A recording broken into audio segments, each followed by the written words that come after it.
are doing the Great Mystery. If we can say you're doing the Great Mystery, but we'll be looking at the Great Mystery.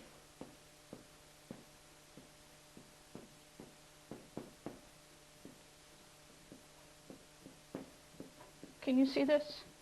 Everybody see this? Okay. Sometimes referred to in the Ayurvedic tradition as ether, as one of the elements. Tibetan tradition referred to as space. Native Americans refer to it as the Great Mystery or the Mystery. They also talk about it as the void.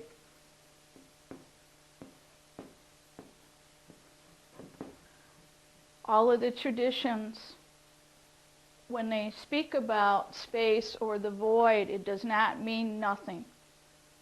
It's closest to what we would refer to as higher mind or God, that in any tradition. When asked, the native people, when asked about what do you think of the Christian God, they say that is the God, and I mean no disrespect by this, but this is what they said. So I'm going to just report what the native people said. They said the God in the Christian sense is the God that is the dewdrop. So this means that there's a larger sense of God that pervades all. And if you look at all the traditions, this is what connects all the traditions, that there is a God or the Great Mystery behind it all, and also within us. To go to the Great Mystery, you go inside. And so today we'll be doing a meditation. You go into the silence rather than sound. Last session we looked at air, and we know that moving into the air element we use sound. So we used mantra, we used musical instruments, we used our voice, song of the bird, all of the sounds, cry of the wolf, song of the whale. So these are the sounds. This is beyond that. So it's moving into the silence and going inside. In acupressure, in Jinchen Do acupressure, one of the things that Iona Teagarden said is that when you do acupressure, it's an in-body experience.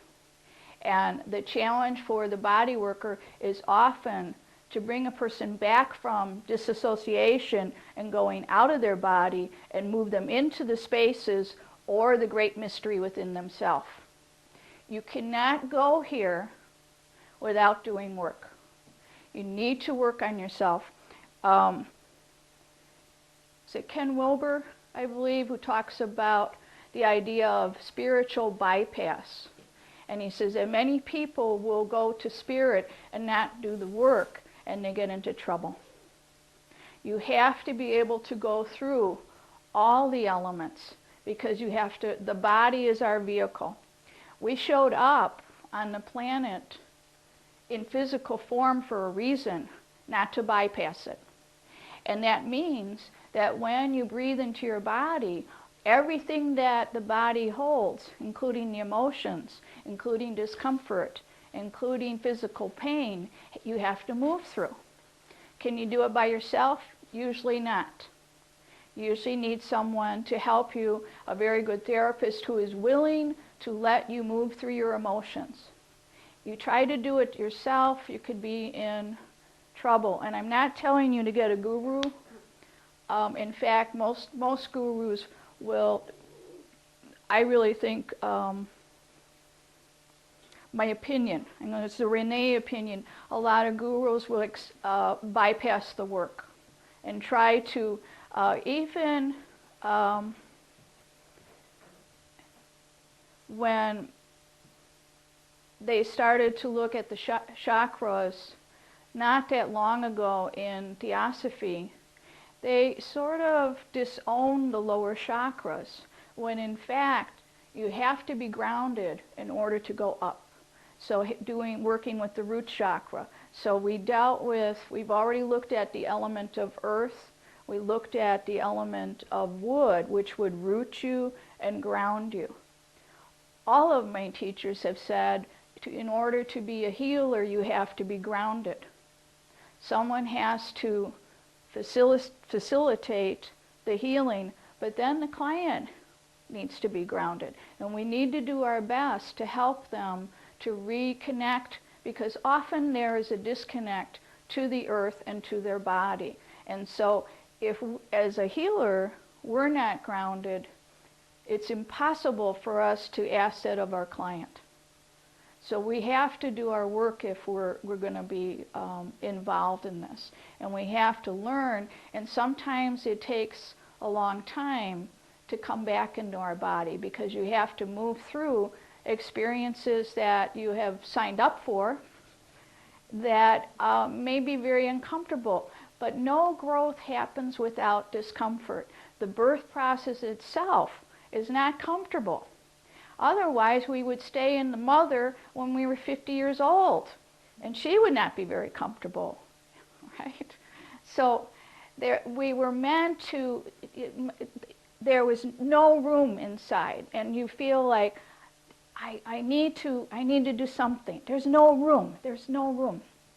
That starts the contractions, and the baby starts to push, and then there's birth. And if the baby was comfortable, if we totally eliminated the discomfort of the baby, say we just knock that baby out, which sometimes happens, the baby for whatever reason gets, there may be chemicals. And then sometimes there's cesarean birth.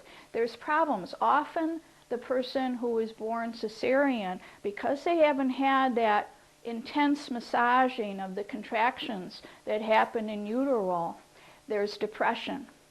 Things don't work. And often this moves right into adulthood, and you can trace it right back to that original experience of not having that massaging and contractions, and if you want to call it discomfort, growing pains. We talk about growing pains. Every time you move to your next step, you're going to have growing pains. You're not going to be comfortable, because what was is no longer appropriate. Otherwise, we'd still be back in kindergarten. And while kindergarten was wonderful, we got to paint and we got to draw and we got to make things and stuff. We can do that as an adult, but it's going to be from a different place. So we can be in touch with that kindergarten age of ourself, but we can't stay back in kindergarten. It's no longer appropriate. And we talked about the different ages that went with each of the elements, and we'll go through that more the next session when we do the interaction of the elements.